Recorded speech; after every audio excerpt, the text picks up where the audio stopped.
At panatilihin niyo po ang inyong mga Biblia sa mga talatang binasa sa atin kanina ni kapatid na Ryan sa Juan Kabanatang 15, mga talatang 26 hanggang 27. So diyan po manggagaling ang mga pag-aaralan po natin ngayon. At ang titulo po ng pag-aaral po natin ngayon na nakikita nyo rin sa inyong mga screen ay Mga Saksi ni Kristo. Mga Saksi ni Kristo. So kung updated po kayo mga kapatid sa mga balita sa panahon po natin ngayon, lalo na sa ating gobyerno, di ba magulo sa gobyerno ngayon, ano? Dalawa yung Blue Ribbon Committee. So di natin alam kung sino talaga ang legit Senate President.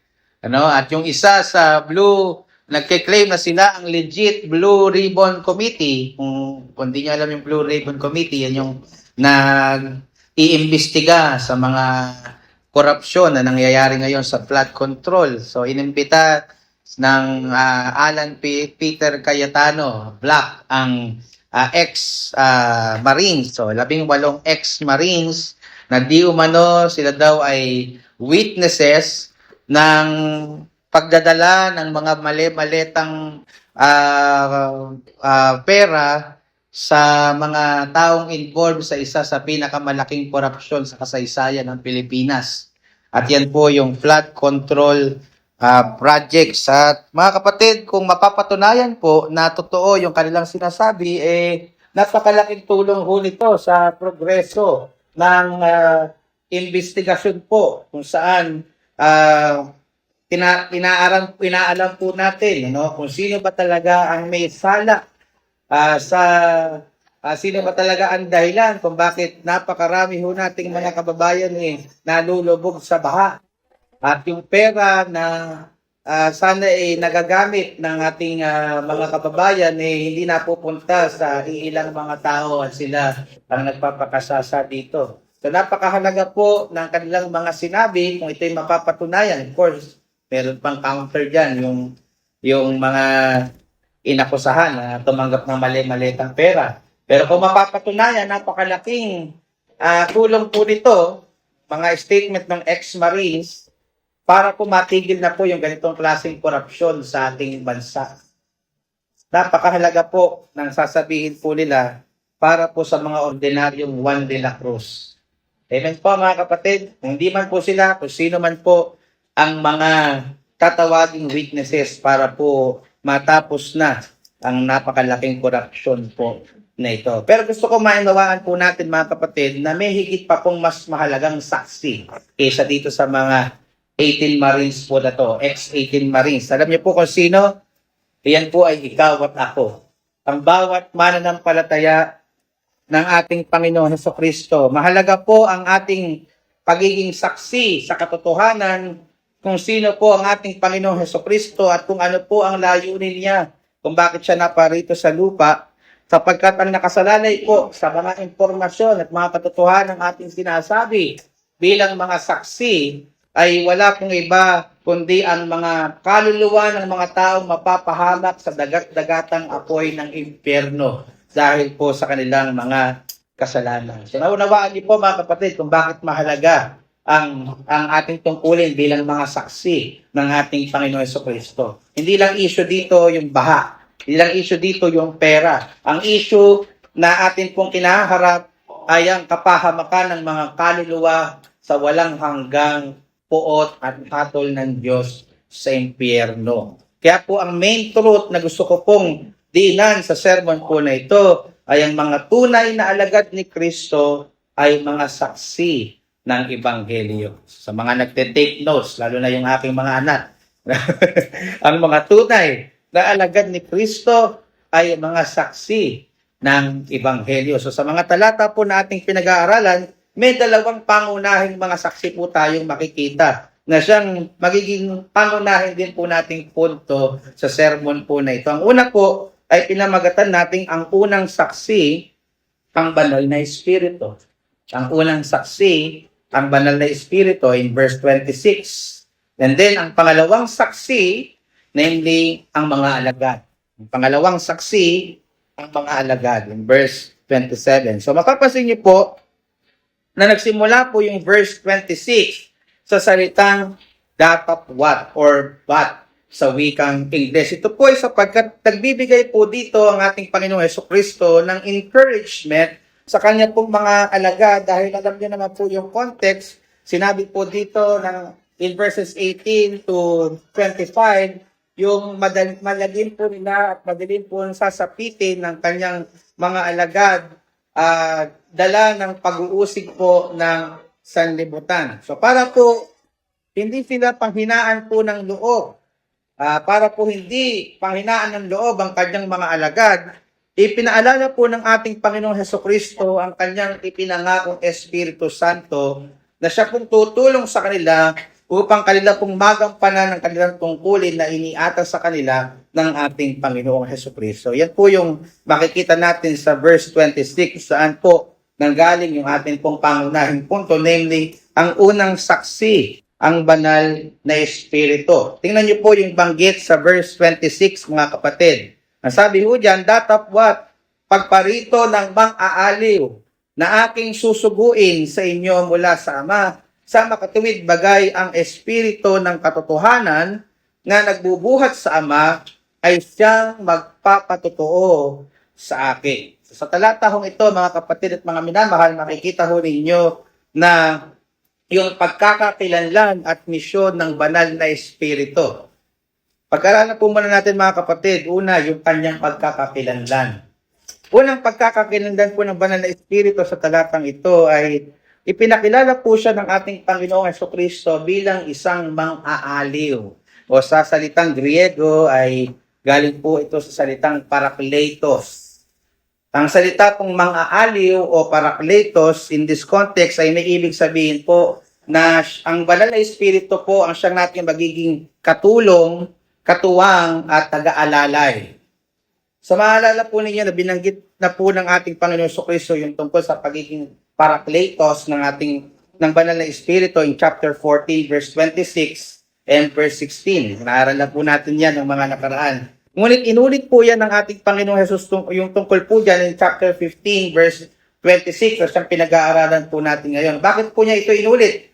Upang paalalahanan ng mga alagad na kahit dumaan sila sa matitinding pag-uusi, yung inaral natin last week, 18 verses 18 to 25, ay hindi po nila ito haharapin sa sarili lang po nilang lakas o hindi po nila ito haharapin ng mag-isa lamang sila. Kasama po nila ang banal na Espiritu na siyang tutulong sa kanila, aasiste sa kanila at magbibigay sa kanila ng lakas at kakayanan upang magampanan pa din po nila ang tungkulin na iniatas sa kanila ng Panginoong Hesus. Namely, yung sila po ay maging saksi ng ating Panginoong Hesus sa makasalanang sanlibutan ito. Ang pangako pong iyan, mga kapatid, mga minamahal, ay pangako din po maging sa mga kagaya po natin sa modernong henerasyon pong ito, na tayo din po ay sinasamahan at tinutulungan ng banal na Espiritu. Naniniwala po ba kayo dyan? Kasabi po ni Apostol Pablo sa mga mananampalataya in 1 Corinthians chapter 3, the verse 16, hindi ba ninyo alam na kayo, pertaining sa mga believers in Corinth, kayo'y templo ng Diyos at naninirahan sa inyo ang Kanyang Espiritu? So meron din po tayong banal na Espiritu, mga kapatid, na nananahan sa atin upang makayanan nating maging tapat at mabuting saksi ng ating Panginoong Hesukristo sa makasalanang sanlibutan ito. Ito po ay napakaagang encouragement sa atin, hindi po ba? Kung sakali po pinanghihinaan po tayo ng loob at natatakot tayong maging saksi ng ating Panginoong Hesukristo sa mundong ayaw sa Kanya. No? Hindi natin yan gagawin sa sarili nating lakas. Merong Holy Spirit na nasa sa atin upang magawa nating maging tapat at mabuting saksi sa sanlibutan ito. Pangalawang pagkakakilanlan po ng banal na Espiritu, maliban po na siya ay ang mang-aaliw o katulong, ay ang kanyang pagiging mula sa Ama. Tingnan niyo po ulit yung sabi sa verse 26. Bayaan niyong basahin ko po muli. Ang sabi diyan, datapwat pagparito ng mga aliw, yung Holy Spirit, ay aking susuguin sa inyo mula sa Ama. Kanino galing ang Holy Spirit? Mula sa Ama. Sa makatuwid bagay ang Espiritu ng katotohanan na nagbubuhat sa Ama. So ulit-ulit po dyan ang ating Panginoon Jesucristo. Again, hindi na to bagong turo, mga kapatid. Sinabi niya na yan in chapter 14, verse 16 and verse 26. Ngunit sa pagkakataon po ito, mayroong ibang emphasis sa ating Panginoong Jesucristo. This time, in chapter 15, verse 26, maliban po na sinabi po niya na ang nagsusugo po ng banal na Espiritu ay ang Panginoong Jesus, ine-emphasize po niya dito sa kanyang mga alagad na ang banal na Espiritu ay manggagaling mismo sa Diyos Ama. Ibig sabihin mga kapatid, ito po'y Espiritu na hindi mula sa sanlibutan. Yung Espiritu na isusugo niya mula sa Ama, hindi mula kay Satanas. Ito ay mula sa Diyos. Ito po ay Espiritu na kasama pa po ng Diyos, buhat pa sa walang hanggan. Therefore, siya din po ay matatawag nating walang hanggang Diyos. No, ang Holy Spirit po ay isa sa banal na persona ng banal na Trinidad. Sabi sa Hebrews 9, verse 14, higit ang nagawa ng dugo ni Kristo sa pamamagitan ng walang hanggang Espiritu. Di po ba? Eternal ang Spirit. Therefore, siya po ay Diyos. So maliban po dito, nakikita din po natin dito ang doktrina ng banal na Trinidad. Na bagamat ang Diyos po ay pinapaniwalaan nating iisa, hindi po tayo naniniwala sa maraming Diyos, meron siyang tatlong magkakaibang persona. Opo, mga kapatid, tama po ang inyong narinig. Ang banal na Espiritu po ay isa ring persona, hindi po kamukha ng itinuturo ng Jehovah's Witnesses at Iglesia ni Cristo na siya ng Holy Spirit daw ay isa lamang impluwensya at kapangyarihan ng Diyos at therefore hindi siya persona. Pero dito makikita natin na ang ginamit na salita ng ating Panginoong Jesucristo pertaining to the Holy Spirit ay personal pronoun. Ang sabi sa verse 26 sa dulong bahagi, siyang magpapatotoo sa akin. Hindi niya sinabing ito ang magpapatotoo sa akin. Pag sinabi niyang ito, bagay yun. Impersonal. Pero pag sinabi niyang siya, ibig sabihin, naniniwala ang Panginoon Jesucristo na ang Holy Spirit ay person. So yung tatlong persona pong ito ay magkakaiba bilang persona in kontra sa mga turo ng modalista na isa lang daw ang Diyos at isa lang din ang kanyang persona, nagsusuot-suot lang daw po siya paminsan-minsan ng iba't ibang maskara. No? Pero dito malinaw na hindi ganun ang tamang katuruan kung sino ang Diyos. Magkakaiba po sila. Ang Diyos Ama po ang pinagmulan ng Holy Spirit. Di po ba? At ang nagsugo ng Holy Spirit ay ang Diyos Anak na na-fulfill sa Acts chapter 2 nung araw ng Pentecost. At yung isinugo ay ang Espiritu Santo, Diyos Espiritu Santo. So magkakaiba silang persona, pero sila ay iisa lamang na Diyos. Na bakit po mahalagang maipaunawa ang otoridad ng Holy Spirit bilang Diyos sa kanyang mga alagad? Bakit po mahalaga na maunawaan natin na yung Holy Spirit na tinanggap natin mula sa Ama ay Diyos?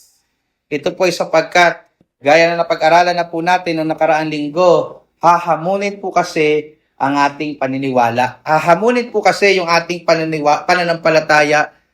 Hahamunin po yung ating patotoo ng makasalanang sanlibutan ito. Ngunit kung klaro po sa atin na yung unawa natin na paniniwala at ang aral na dala po natin ay hindi lamang po mula sa tao kundi sa Diyos, hindi po tayo basta-basta titiklop at bababahag ang ating mga bundot o maduduwag tayo, maging kapalit man po dito ay ang ating mga buhay.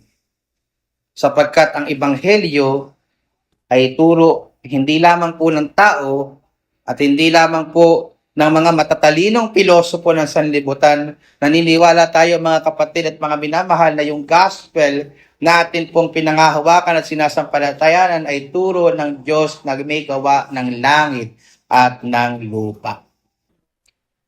Na maliban po na ang Espiritu ay pinakilala po ng mga aliw at mula sa Diyos, ipinakilala din po siya dito ng Panginoong Jesus bilang Espiritu ng katotohanan. Nakita niyo po yun sa verse 26, tingnan niyo po. Dapat pagparito ng mga aliw na aking susuguin sa inyo mula sa Ama, sa makatuwid bagay, sino? Ang Espiritu ng katotohanan. Again, hindi na po ito bago sa mga alagad. Napag-aralan na po natin yan in chapter 14. Basically, yung title po ng banal na Espiritu na siya po ay Espiritu ng katotohanan ay nagtuturo na siya po ay hindi sinungaling na Espiritu. Lahat po ng sasabihin niya ay totoo, lalong-lalo na po yung mga katotohanan na may kinalaman sa ating Panginoong Jesucristo. at sa kanyang ebanghelyo. Sabi sa John 16 verse 13, ngunit pagdating ng Espiritu ng katotohanan, papatnubayan niya kayo sa buong katotohanan, sapagkat ang sasabihin niya ay hindi mula sa kanyang sarili, kundi ang kanyang narinig, at ipinahayag niya sa inyo ang mga mangyayari sa hinaharap. Kaya naman po nagawa ng mga alagad ni Kristo na maalala po at maunawaan ang lahat ng itinuro niya sa kanila at naisulat po ng mga alagad yung bagong tipan na siya po nagiging gabay natin ngayon bilang mga mananampalataya. Di po ba kayo nagtataka paanong nagawa po ng ng mga alagad po iyon? No? Tayo nga, nung sermon lang nung nakaraang linggo, naalala niyo po ba? Yung mga punto, naalala niyo pa po ba yung main truth nung sermon nung nakaraang linggo? Baka nga din na natin maalala eh. Pero yung mga alagad, nagawa po nilang maalala lahat ng mga itinuro sa kanila ng Panginoong Hesus, kaya po nila naisulat ng detalyado ang bagong tipan. Kaya po tayo ngayon may mga gabay mula mismo sa ating Panginoong Hesus, sapagkat accurately naisulat po ito at naalala ng kanyang mga alagad. Kung paano po dapat natin maunawaan ang buong revelasyon ng ating Panginoon Diyos at kung paano po dapat tayo mamuhay bilang mananampalataya sa ilalim ng bagong tipan. Lahat po yan ay nakasulat ng malinaw sa kanyang salita, particularly sa New Testament. Sa panahon po natin ngayon, nagagabayan po tayo ng Espiritu ng katotohanan sa pamamagitan ng salita ng mga apostol. No? Wala naman nakakarinig dito ng Holy Spirit, ano? Pero po ba? So, kahit ako, hindi ko naririnig yun. No, meron yung isang mangangaral na nagsabi, gusto mong marinig ang Holy Spirit? Basahin mo ang iyong Bible ng mayroong boses. No? Kung gusto mong marinig ng malakas ang boses ng Holy Spirit, lakasan mo ang boses mo. Kasi ang Holy Spirit ay nangungusap na po ngayon sa pamamagitan ng kanyang mga salita. Okay?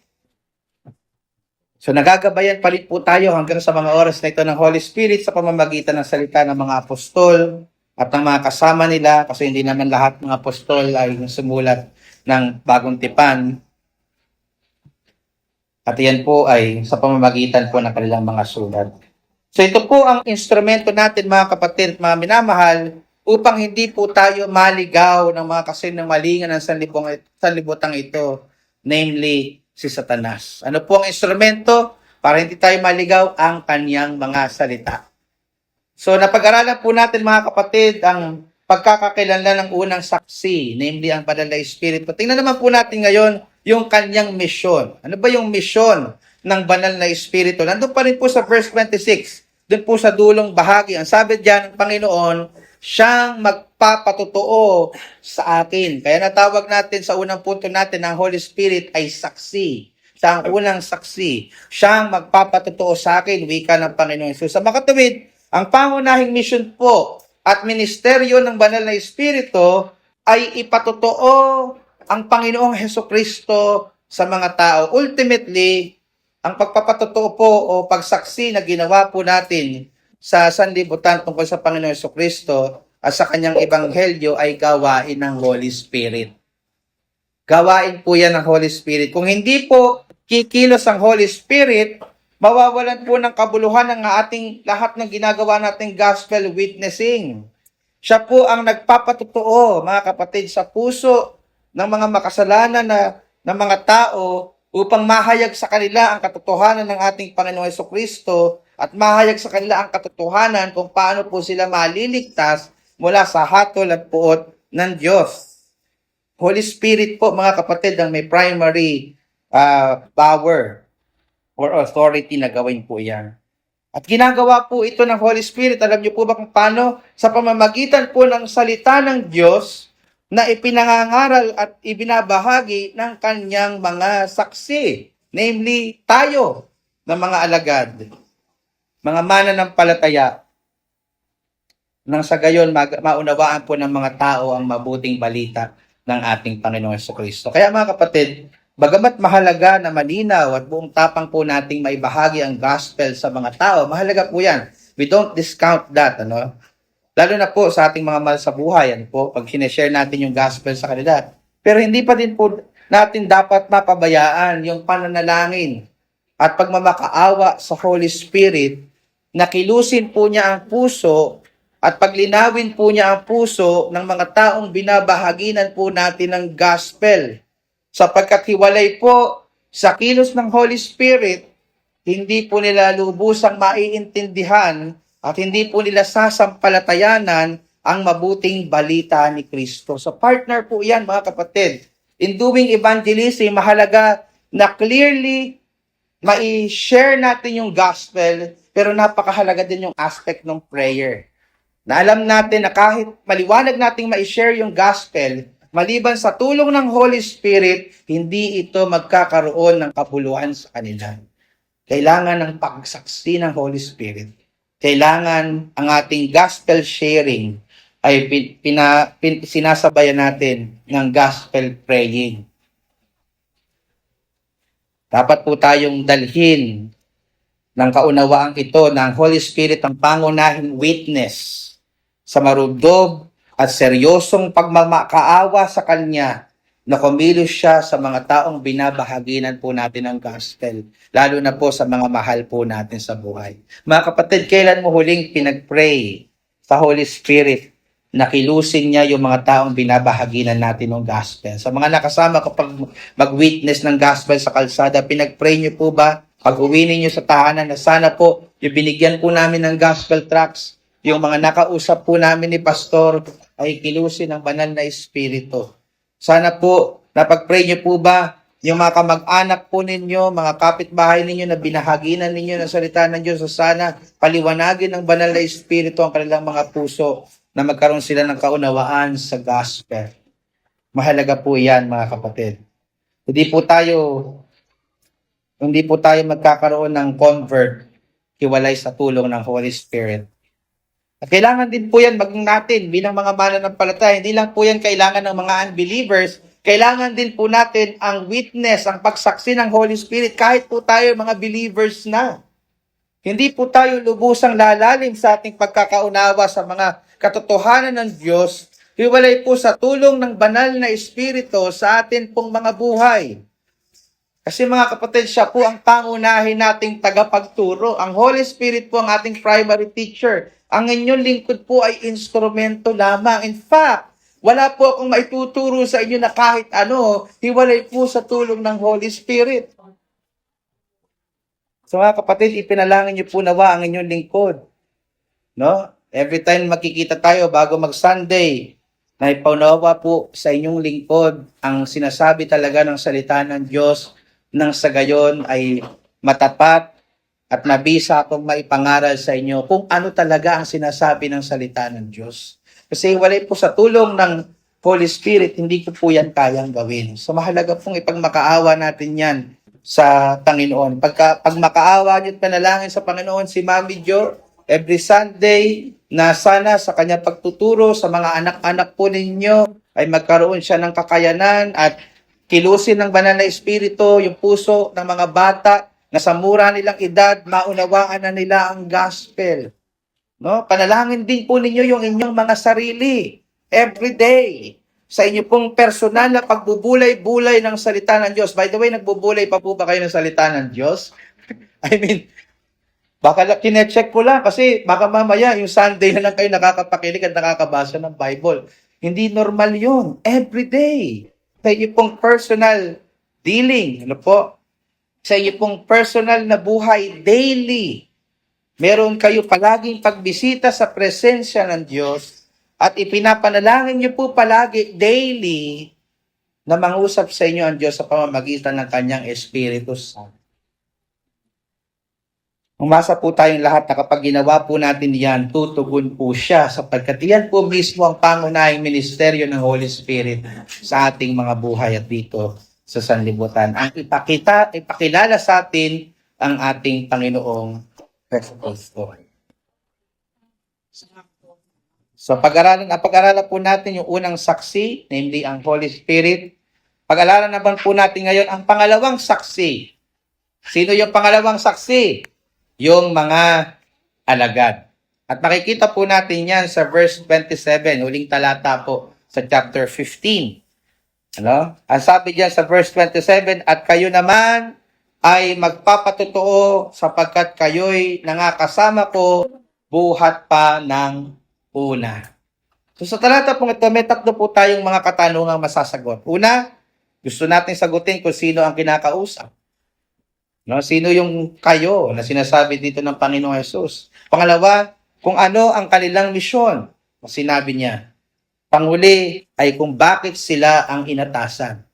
So isa-isahin po natin sagutin mga kapatid. Una, sino yung kausap niya? Sino yung kayo na kinakausap dito ng ating Panginoong Jesucristo? Primarily, ito po'y pumapatungkol sa kanyang mga alagad, sa mga apostol, minus Judas, of course, kasi wala na siya dito during this time. At alam natin, simula pa ng chapter 13, sa upper room, yung mga alagad na niya, yung mga apostol na ang kausap dito ng ating Panginoong Jesucristo. So sila po, yung mga alagad na labis na minamahal ng ating Panginoong Jesus, according sa chapter 13, verse 1, at sila po yung dahilan ng pag-aalay ng buhay ng ating Panginoon, according sa chapter 15, verse 13. Sila po yung pinangakuan ng tahanan sa langit, no? In chapter 14. Sila po yung mga alagad na pinangakuan niya ng banal na espiritu na siya tutulong sa kanila at mananahan sa kanila according sa chapter 14 pa rin. Sila po yung mga alagad na itinuturing ho niyang matatalik na kaibigan at dahil po diyan pinagpapahayagan po niya lahat ng mga katotohanan na naririnig po niya mula sa Ama according sa chapter 15 verse 15. Sila po yung mga alagad na pinangakuan ng banal na espiritu na magpapaliwanag sa kanila ng buong katotohanan na ipinahayag ng ating Panginoong Jesucristo sa kanila in chapter 16 verse 13. So sila po primarily yung kausap po dito ng ating Panginoong Jesucristo. Now, ano yung kanilang misyon, mga kapatid? Ang misyon po nila, sabi sa verse 27, ay magpatotoo o maging saksi din gaya ho ng Espiritu Santo. Nakita niyo po ba yon? Yung salita pong magpatotoo dito ay galing po sa salitang Griego na maturete, na may ibig sabihin po na to bear witness concerning one. Magpatotoo tungkol sa isang tao. So, ibig sabihin, ang mission po nila hindi magbida-bida at magpasikat. Nakita niyo? Hindi nila misyon ng ipangalagandakan ng kanilang relihiyon. Kaya paulit-ulit ko sinasabi sa ating gospel witnessing, hindi po kami naparito para palaganapin ng aming relihiyon. Naparito ho kami para ipakilala ang ating Panginoon Jesucristo, sapagkat si Jesucristo lamang may kakayang magligtas sa mga makasalanang gaya mo at gaya ko. So ang kanila pong misyon ay ipatotoo ang gospel, at ang sentro ng gospel ay ang ating Panginoong Jesucristo. At ganyan din po ang ating misyon, mga kapatid. Bilang mga alagad din ni Kristo sa modernong panahon ngayon, hindi po natin goal na magpasikat at ipakilala kung gaano ang alam natin sa salita ng Diyos. That's not our primary goal. Hindi po natin goal na manalo sa lahat ng debate na ating pong haharapin. Hindi po natin goal na pasikatin ng Logos Sovereign Grace Baptist Church o yung relihiyong kinabibilangan po natin. Ang goal lamang po natin bilang mga saksi, ang misyon lamang po natin ay ipatotoo ang Panginoong Jesucristo sa mga tao. That's it. Wala pong dapat ibang bida. No? Wala po dapat ibang magaling. Wala po dapat ibang sambahin, kundi si Kristo lamang, period. Klaro po ba yan sa bawat isa sa atin? At kung kayo po ay makakausap ng isang tao o makadalo sa isang iglesia, no, sa hindi malamang dahilan, na kayo hindi dumalo dito, tumato kayo sa ibang iglesia, kung sakali man po, at narinig niyo po na ang pinangangalandakan po nila ay ang kanilang sarili o yung kanilang relihiyon, tumakbo na po kayo agad palayo. Sapagkat ang iglesia pong iyon ang tao pong iyon na hindi mula sa espiritu ng Diyos. Yan po ay espiritu ng diablo. Mga kapatid, ang ating mission po ay hindi magpalaki ng kapilya, bagamat again, sabi ko nga maganda po yun. No, hindi din po magpadami ng miyembro, bagamat hindi masama yun. Ang ating pangunahing mission lamang ay ipatotoo si Kristo sa lahat ng mga tao. Kapatid, sino ba ang pinatotoo mo sa buhay mo? Sino ba ang palaging bida sa mga kwento mo? Pwede pa nating siyasatin ang ating mga sarili.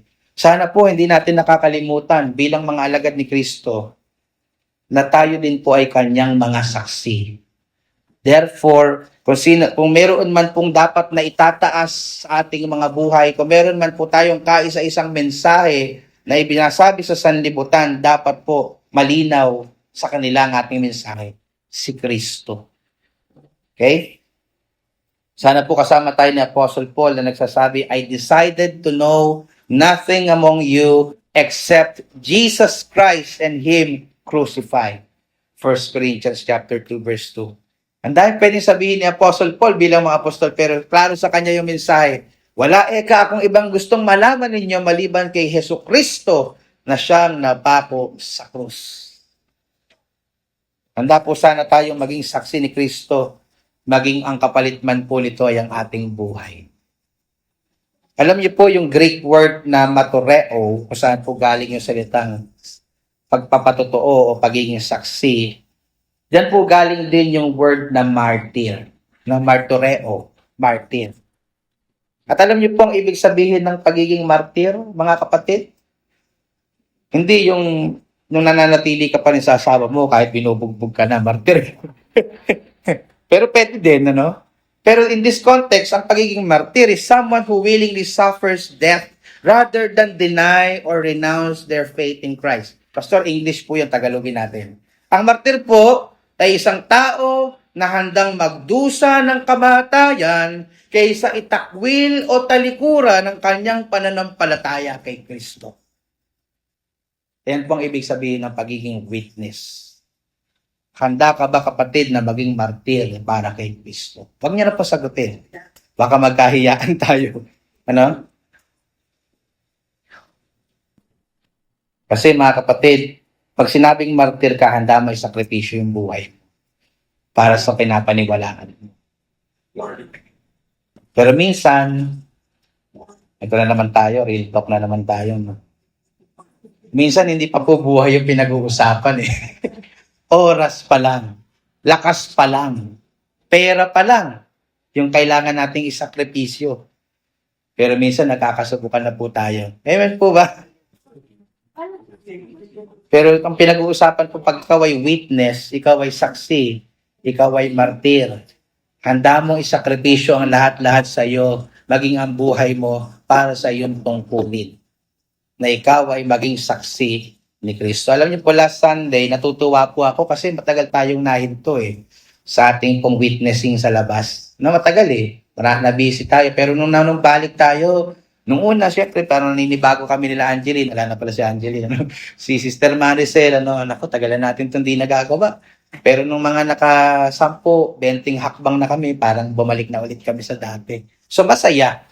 Pero sa loob ng puso ko, meron ding konting lungkot. Aaminin ko sa inyo, okay lang naman maging honest si Pastor, di po ba? Kasi, after nung 12 weeks, na pagtuturo ng inyong lingkod ng evangelism. Bilang na bilang ko yun 12 weeks. Ang asa ko maiintindihan na ng church na ang kahalagahan ng ating task to evangelize. Pero umbis na dumami tayo, mas kumonti pa yung mga nag-evangelize. Ano po? Well, of course, hindi ko naman po kayo hinuhusgahan. Maring may mga valid po kayong dahilan. Kamukha ni Sister Bell.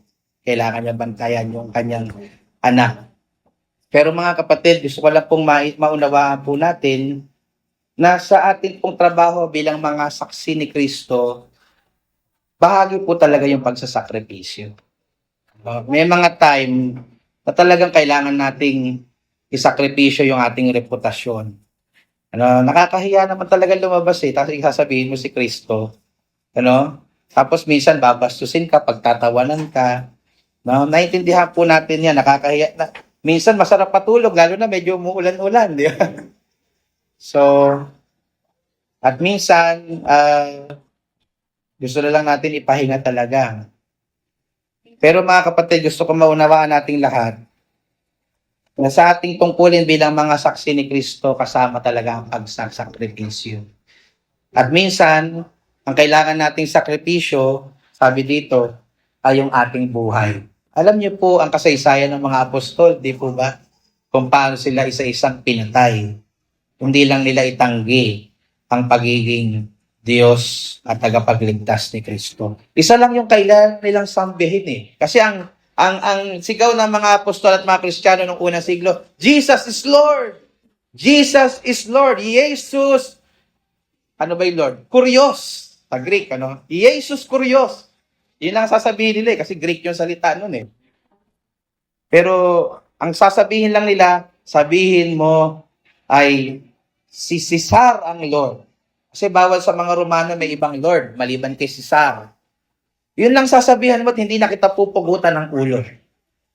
Pero ang ginawa ng mga apostol, Jesus is Kurios. Jesus Kurios. Jesus is Lord.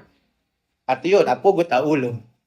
Pero mga kapatid, naging tapat silang saksi ng ating Panginoong Jesucristo maging sa huling hininga po nila. Mga kapatid, ang pagsasakripisyo po bilang mga saksi ay siya pa rin po nating tungkulin maging sa panahon po natin ngayon.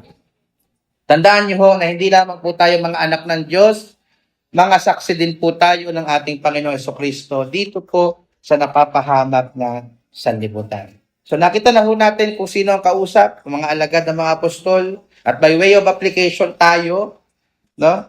Ano ang kanilang misyon? Maging saksi, magpatotoo tungkol kay Jesus. At panghuli na gusto po nating sagutin ay bakit sila ang inatasan? Na primarily the apostles. Simple lang po, ngunit napakahalaga ng naging sagot ng ating Panginoong Jesus. Tingnan niyo po sa last part ng verse 27. Ang sabi po, sapagkat kayo'y nangakasama ko, buhat pa ng una. Yan yung reason.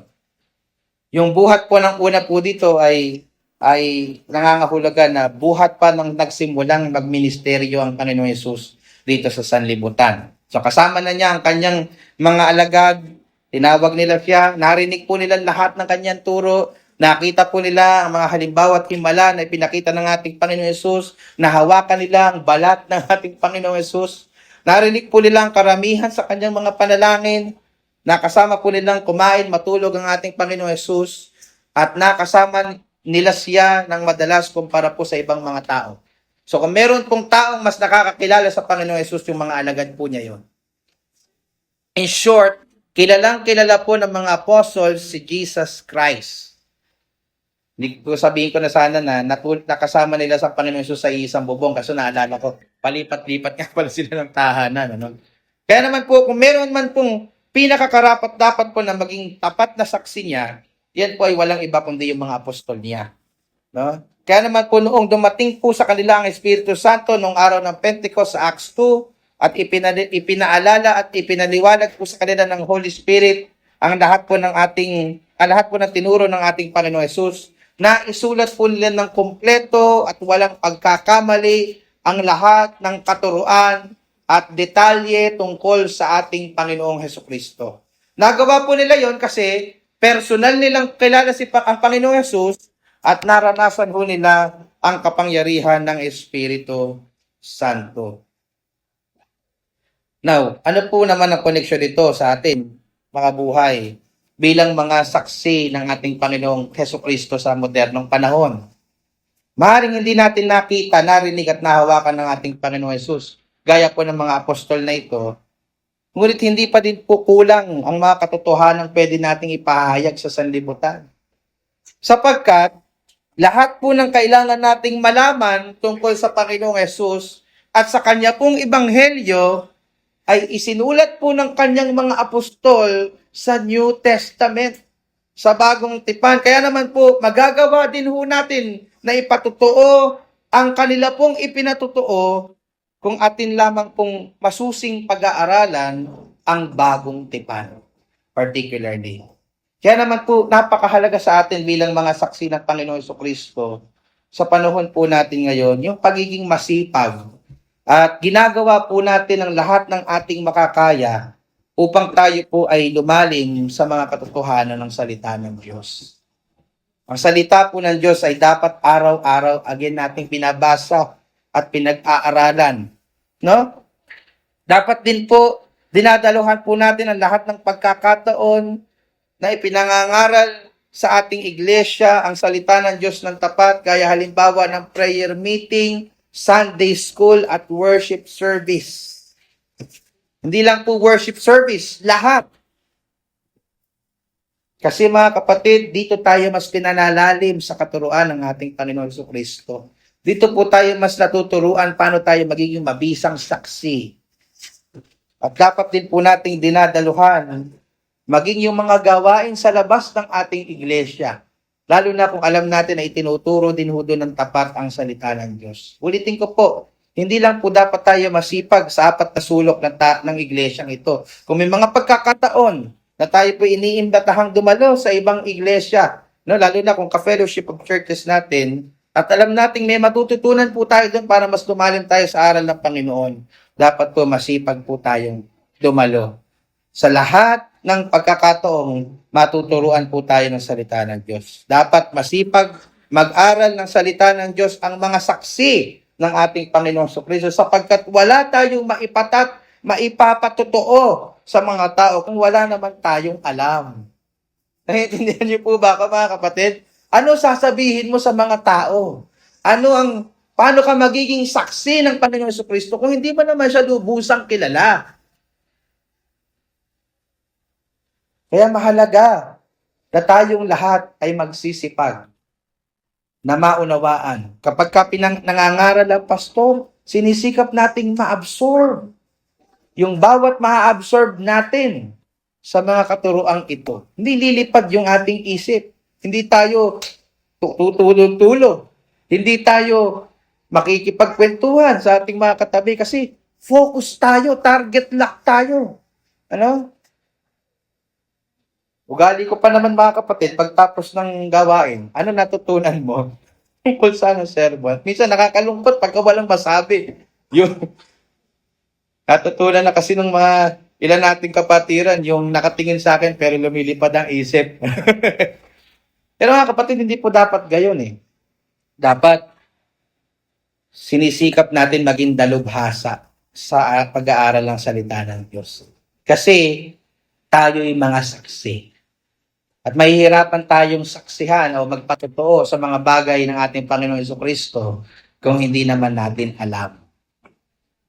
Tandaan po natin mga kapatid na ang mga tunay na alagad ni Kristo ay mga saksi ng Ebanghelyo. Kung alagad ka ni Kristo, saksi ka ng Ebanghelyo. Kailangan tayo pinagiging matapat, masipag, maalam bilang mga saksi ng Ebanghelyo.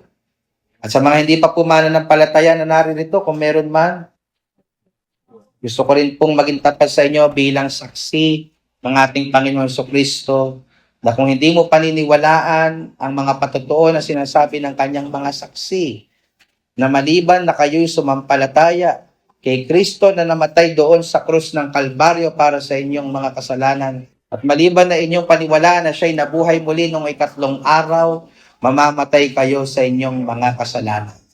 So, ang panawagan ko, personal, bilang saksi ng ating Panginoon Jesucristo, ay magsisi na kayo sa inyong mga kasalanan. Tigilan nyo na ang pamumuhay ng pakikipag-alit sa Diyos at sumampalataya kayo sa Panginoong Jesucristo sapagkat siya lamang ang tunay na makapagliligtas sa inyo. Mga kapatid, tayo po'y mga saksi ni Kristo.